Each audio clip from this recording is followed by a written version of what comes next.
sorry if you can't hear what I'm saying. I couldn't even hear myself.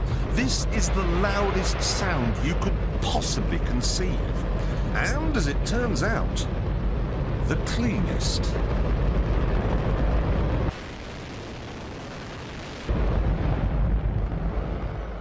Now, the most amazing thing is that that cloud up there, which was generated by the engine, is just a mixture of hydrogen and oxygen. It's water vapour. And in about an hour's time, someone in Mississippi is going to get wet washing. It will actually rain.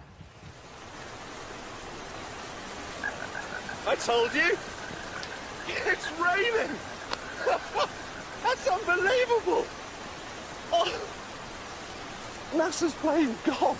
It's making its own weather.